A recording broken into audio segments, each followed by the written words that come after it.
Bonjour à tous, bienvenue dans cette cinquième partie sur la série de vidéos FreeRTOS pour STM32. On va attaquer un module en particulier dans cette partie. On va s'attaquer aux tâches. Comme d'habitude, je vais prendre le support fourni dans le MOOC par ST Microelectronics et QBDE pour vous faire quelques exemples. Alors, on y va tout de suite. Donc, qu'est-ce qu'une tâche ?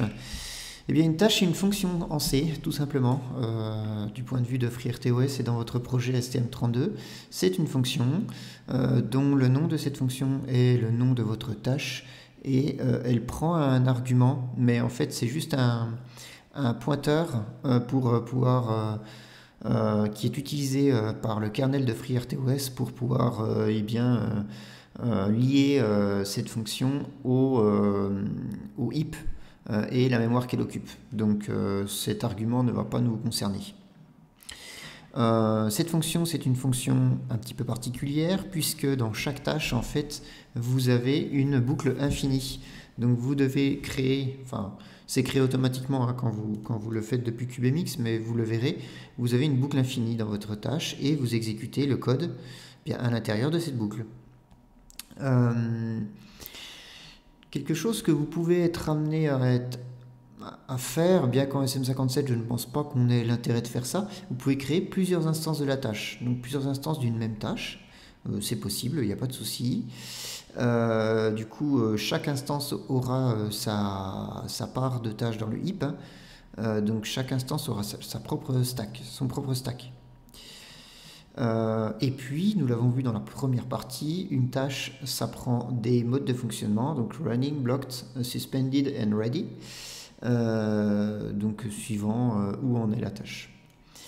Bien entendu, dans l'intérieur de la tâche, nous allons utiliser les fonctions de CMSIS pour interagir avec FreeRTOS et une tâche, quand vous définissez la fonction, dans le programme principal avant le lancement de l'OS ou pendant une tâche, on le verra également dans cette présentation, vous pouvez à tout moment créer ou delete une tâche.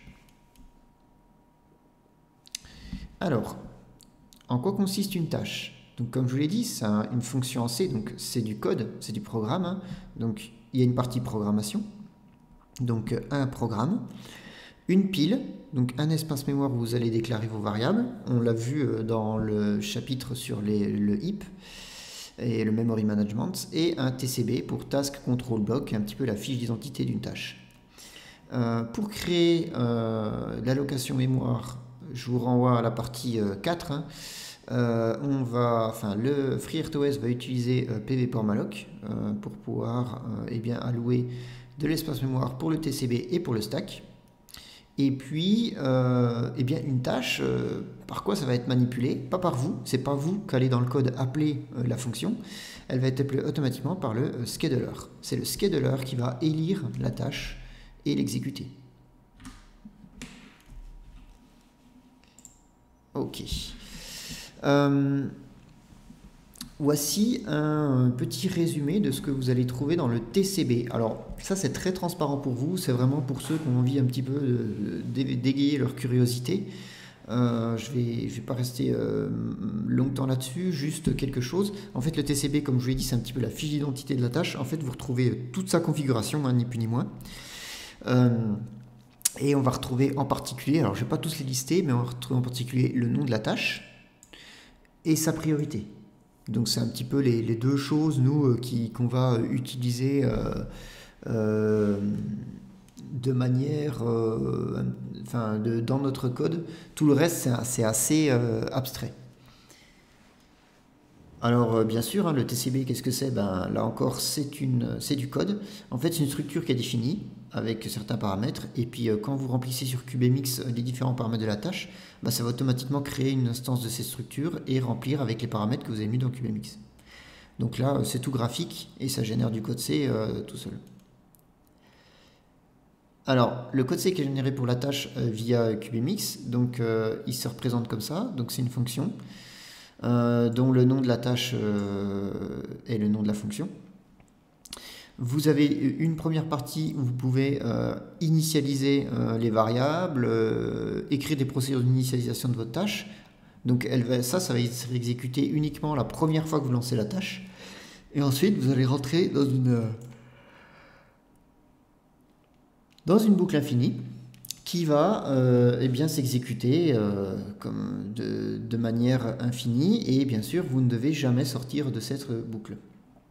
Et en fait, le truc, c'est que vous allez pouvoir mettre ici des commandes de FreeRTOS pour pouvoir sortir de cette boucle. Alors, je ne vais pas revenir là-dessus, mais très rapidement, je vous rappelle les 4 états que peut prendre la tâche.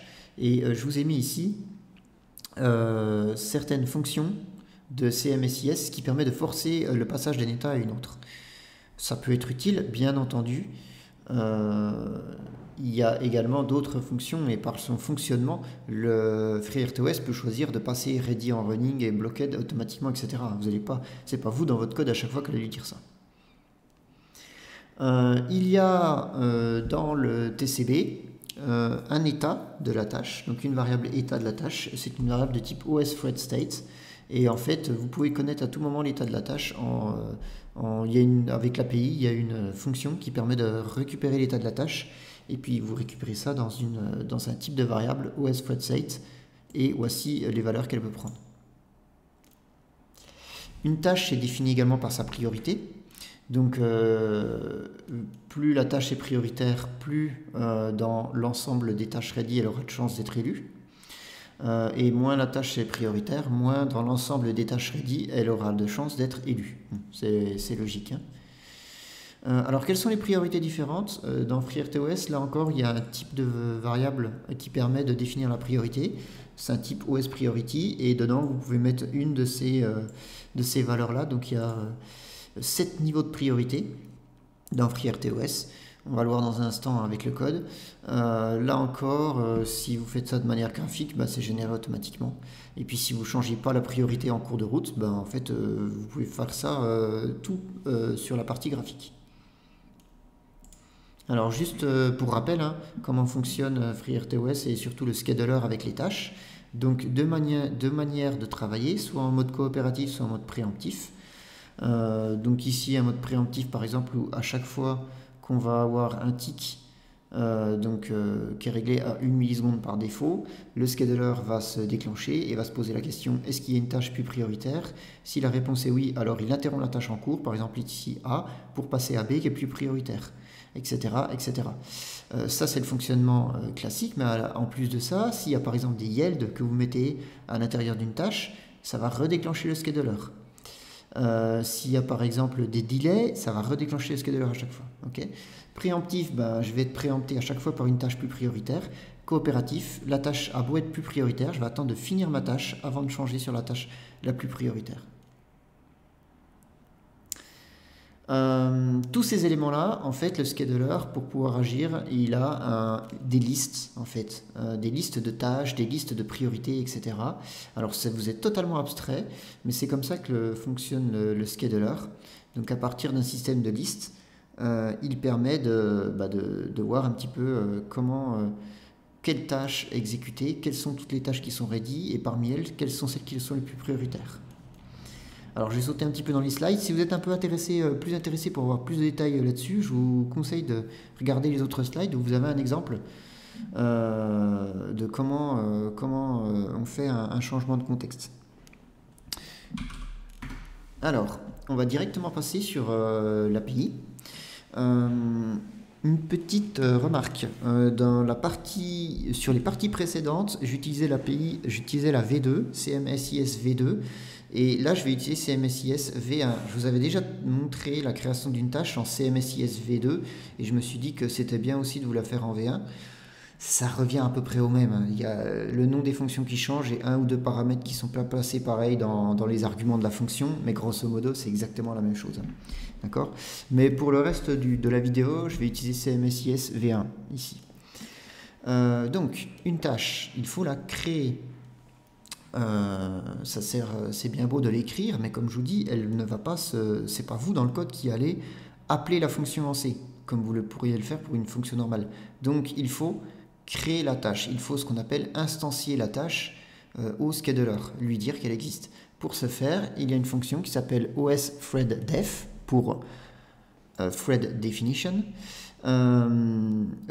Et donc, cette fonction va prendre en paramètre un handler de la tâche, donc ici tâche numéro 1, le nom de la fonction en C, son niveau de priorité. Alors ici, c'est le nombre d'instances, mais en CMSIS V1, c'est pas utilisé. Et la taille du stack qu'on a vu partie 4, dans la vidéo partie 4.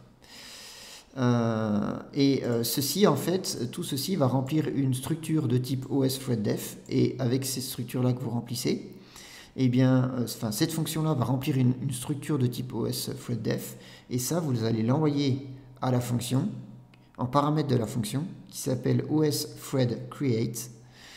Donc là-dedans, vous avez votre thread que vous venez de construire juste avant, avec le handler, c'est la tâche numéro 1. Et ici, c'est l'argument nul qui est passé à la fonction. Et ici, on vous retourne un handler de la tâche. Et ce qui est intéressant ici, c'est vous pourrez voir l'ID de la tâche. Et après, vous pouvez vous en servir si vous le souhaitez, de cet ID. Donc ces deux lignes de code sont nécessaires pour créer une tâche. On peut d'ailleurs aller faire un petit exemple, aller les voir. Ici, j'ai fait un petit projet, donc je peux recharger le... ah non, je peux pas. C'est pas grave. Hop. On va faire ça, ouais. Donc j'ai créé un projet de façon graphique, hein. Je suis désolé, j'ai créé avec une ancienne version, donc je peux pas la faire migrer. Mais c'est pas grave, parce que nous, ce qui nous intéresse, c'est le code C qui est généré. Le code C qui est généré, le voilà. Donc dans la partie graphique, j'ai créé deux tâches. En fait, j'ai fait exactement ce qu'on avait fait la dernière fois, hein. Sauf que je l'ai fait en CMSIS V1 au lieu de V2. Donc j'ai mes deux tâches qui sont créées. Ici, je peux voir une première tâche qui s'appelle Start Default Task, qui est la tâche par défaut, qui a une priorité normale et qui a un stack de 128 octets. Excusez-moi. Et j'ai créé une deuxième tâche qui s'appelle Task 2 et qui a la même priorité, qui a une priorité normale et qui a la même taille. D'accord? Donc voilà comment on crée deux tâches. Je vous rappelle, ceci est dans le main et ceci est avant le démarrage du système d'exploitation. Alors, donc voilà comment créer une tâche. Donc ça, finalement, c'est bien de savoir, malgré le fait que ça va être fait automatiquement tout seul par l'interface graphique. C'est le code C qui est généré. Alors, ensuite, je vous donne quand même quelques fonctions. Donc, en définissant ceci, vous allez avoir un handle sur votre task que vous venez de créer. Et donc, ça va vous permettre de le passer lorsque vous voulez faire quelques fonctions. Donc, la fonction de création, on vient de l'avoir. La fonction pour tuer la tâche, terminate, là voici. Donc, c'est osThreadTerminate. Et vous lui donnez l'ID, donc que vous avez récupéré avec le handle. Et avec cet ID là, lui, il va savoir quand il doit détruire la tâche. Et détruire la tâche, ça revient à ce qu'elle ne soit plus jamais élue et lise par le scheduler. Okay, donc elle ne va plus être exécutée après qu'elle soit terminée. Sauf si elle est recréée quelque part, hein, bien sûr. Mais tant qu'elle n'est pas recréée, elle ne va plus être exécutée. Et puis si vous voulez récupérer l'ID de la tâche, vous avez cette petite fonction qui vous permet de la récupérer. Alors les tâches, on va utiliser pas mal d'autres fonctions également, hein. On va utiliser des yield par exemple pour rendre la main. Je vais vous faire un exemple juste après. On peut vérifier l'état d'une tâche. Est-ce qu'elle est suspendue? Est-ce qu'elle... pardon. On peut se poser la question, est-ce qu'elle est suspendue? On peut résumer une tâche lorsqu'elle est bloquée ou suspendue avec résume. Donc là, on force, hein. On force le résume de la tâche. On va la repasser en mode ready. On peut récupérer son état. On peut la suspendre si on le souhaite. Et puis, il y a des fonctions plus générales qui résument toutes les tâches et qui suspendent toutes les tâches.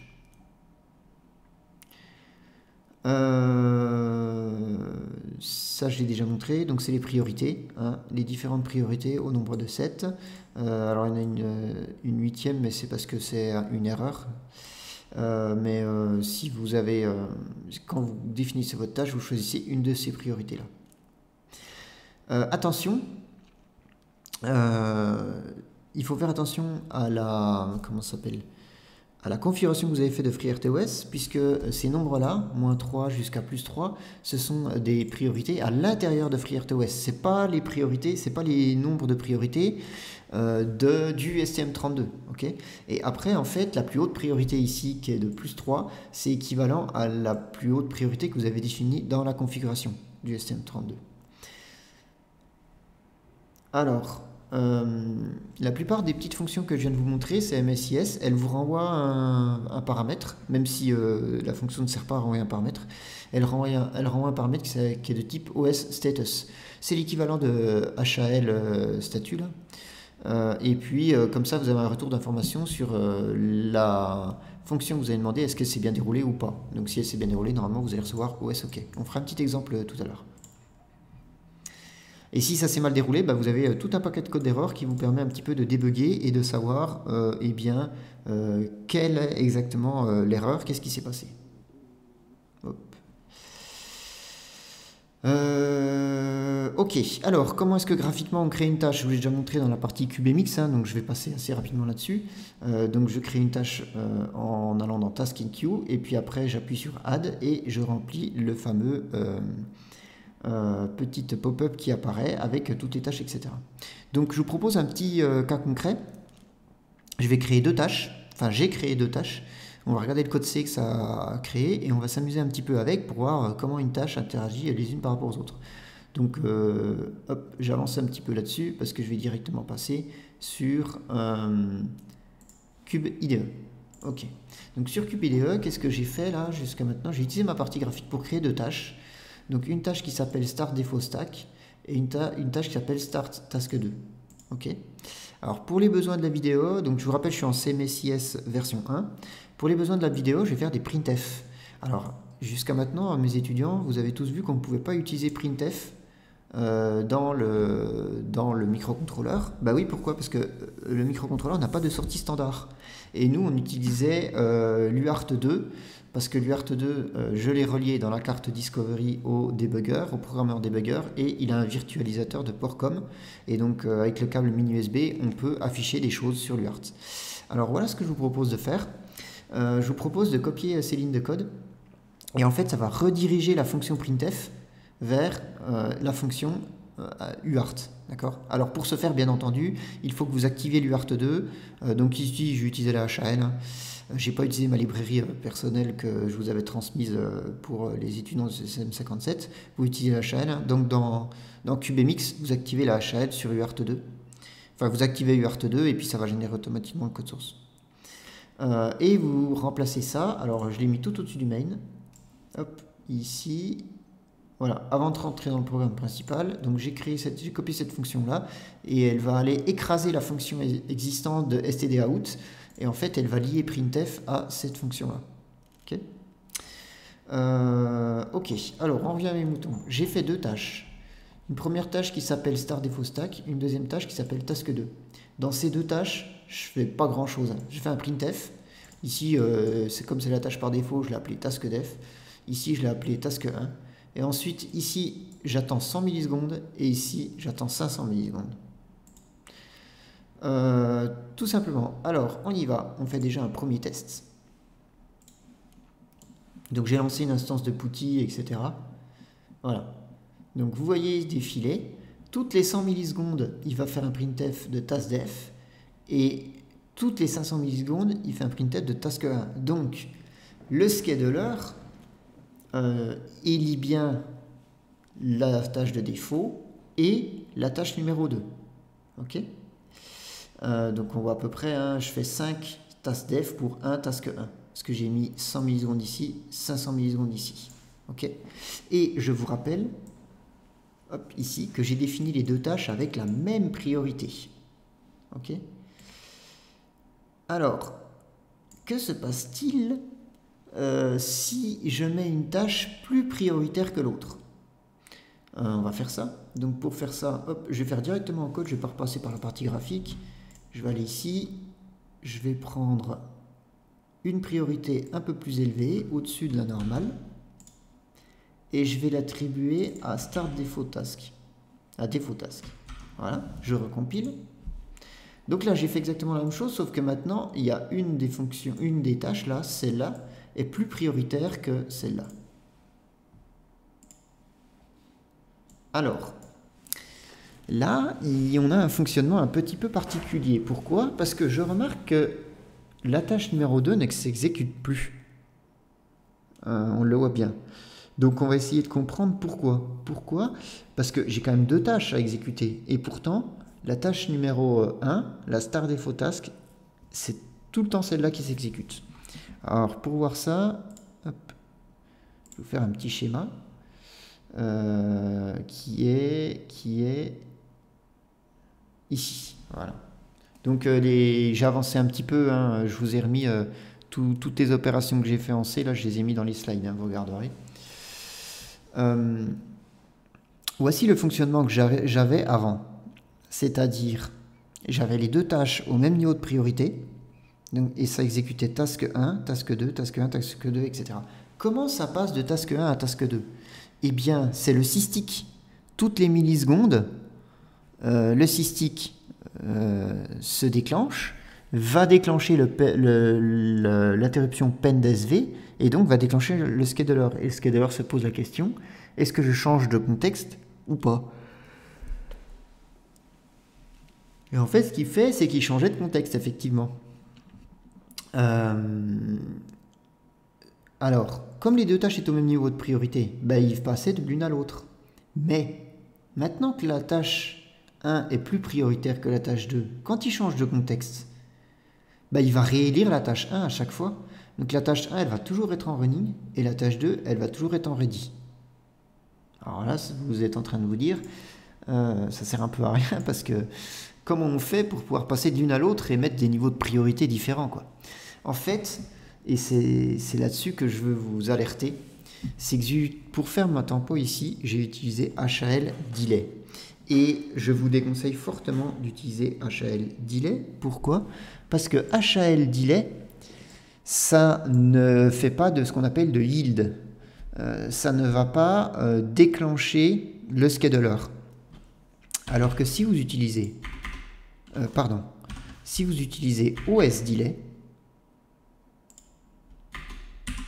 voilà, comme ceci, on va mettre ici 500 millisecondes, ici 1 seconde, c'est ce qu'on avait à peu près. Non, on avait 100 millisecondes ici, voilà. Si vous utilisez OS delay, eh bien, il va rendre la main. En fait, OS delay, cette fonction-là, à l'intérieur, en plus de faire un délai, ça va rendre la main, la tâche va rendre la main, et du coup, le scheduler va pouvoir élire une tâche de moins haute priorité. Donc pendant le délai, donc pendant les 100 secondes, ça va réduire la priorité de cette tâche-là, et du coup, cette tâche-là pourrait s'exécuter.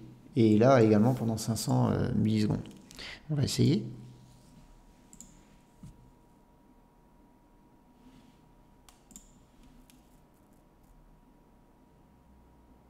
Voilà, c'est parti. Et là, je retrouve bien toutes les 500 millisecondes, j'ai ma tâche numéro 1, et toutes mes 100 millisecondes, j'ai ma tâche par défaut qui s'exécute. Ok? Donc, faites très attention à ça. Toutes les fonctions de la HAL, ce sont des fonctions de la HAL. Donc, elles ne rendent pas la main à l'OS. Ok? Néanmoins, si vous ne voulez absolument pas utiliser OS delay, il y a possibilité d'utiliser HAL delay et ensuite OS thread yield. Ça fait un peu la même chose. Ça fait une... Enfin non, ça fait pas la même chose. Ça fait une temporisation de 100 millisecondes et ensuite ça redonne la main. Le yield, c'est redonner la main. D'accord? Donc quand vous voulez redonner la main à un moment dans votre tâche, vous pouvez faire OS thread yield.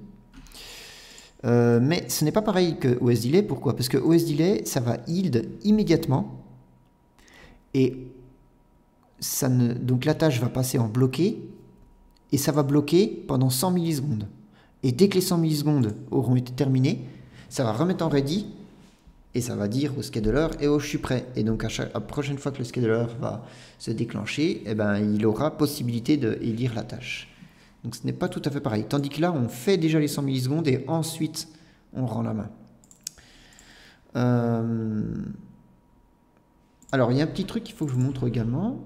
On a parlé de OS statut, donc là on peut le regarder. On va faire un petit breakpoint ici, on va se lancer en mode debug.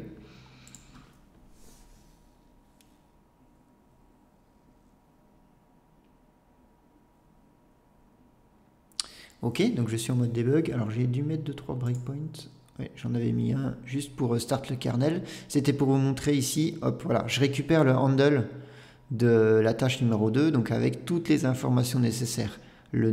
Excusez-moi. Le nom, on voit task 2, etc., etc. Ok.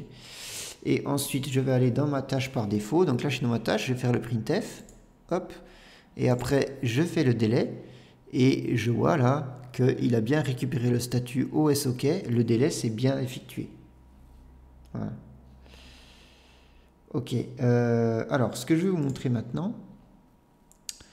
Imaginez que là, vous avez un statut délai de 100. Et là, on va mettre le même statut. On va mettre une seconde pour que ça soit plus simple, pour que ce soit plus visible.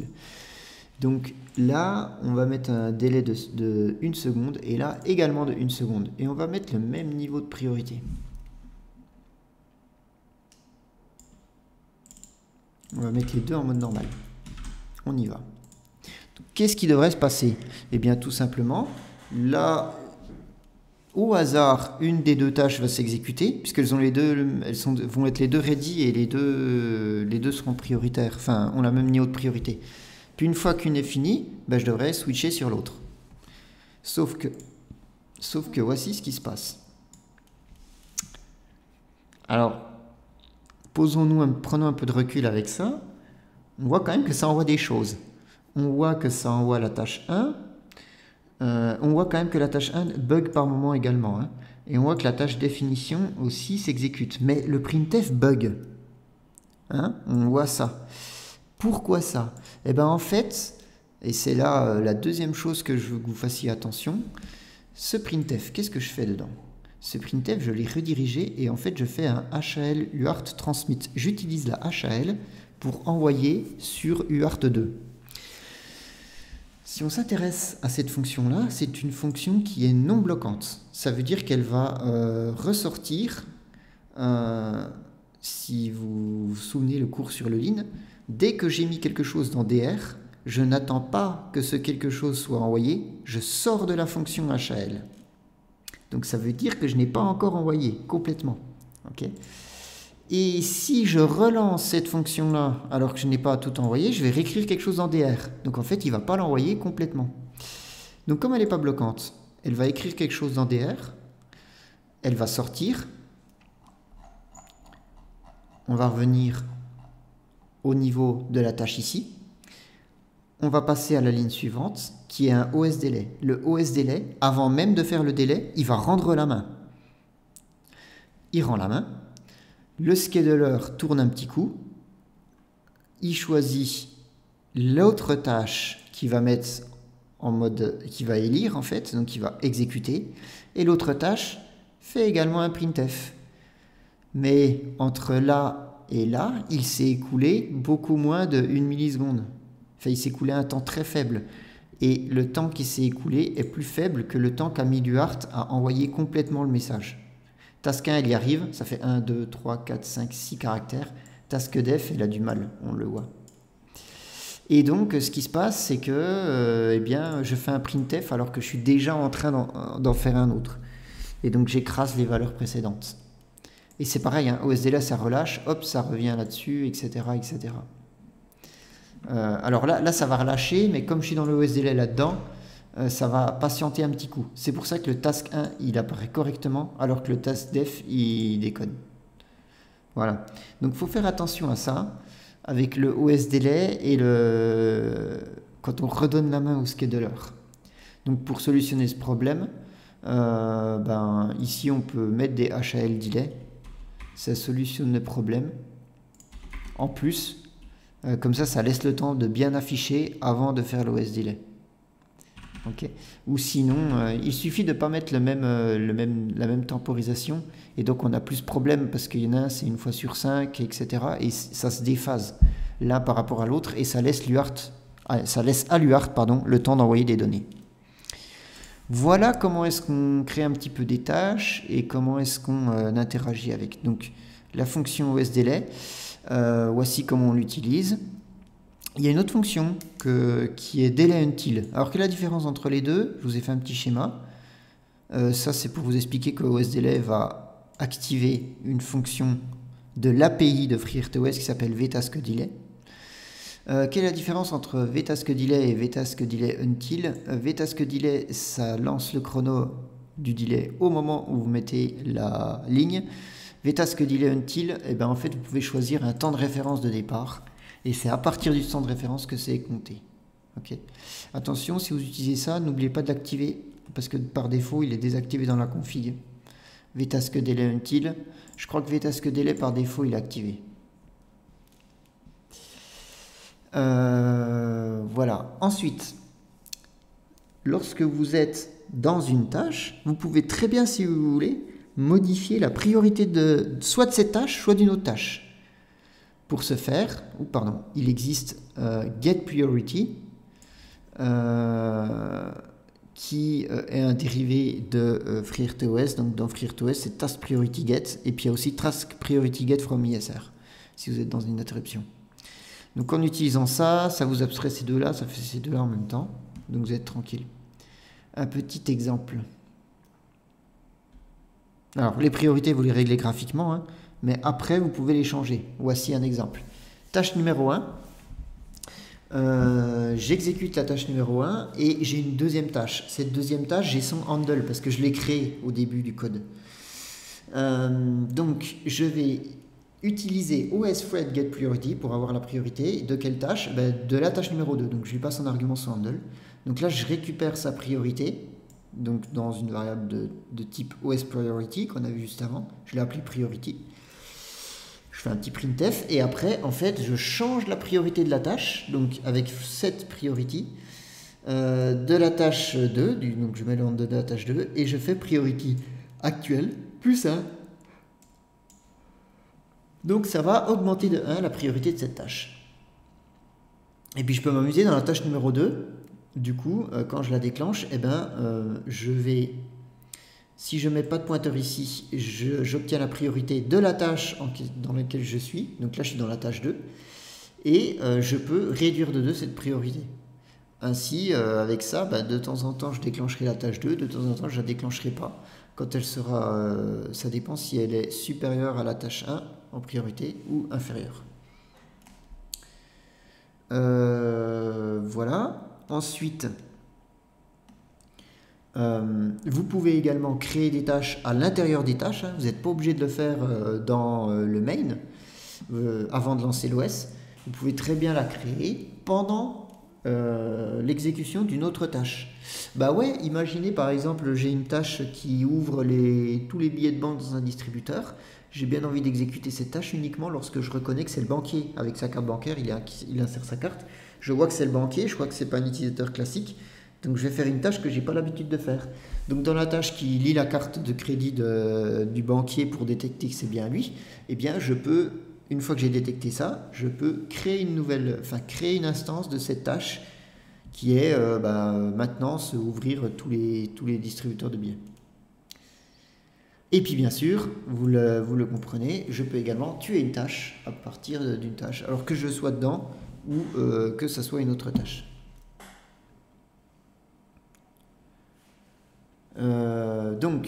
Pour pouvoir tuer une tâche, c'est OSThread-terminate et c'est un dérivé de vTaskDelete dans l'API de FreeRTOS. Quelques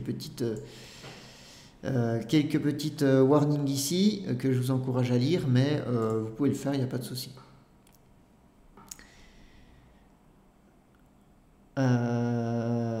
Alors, un petit exemple.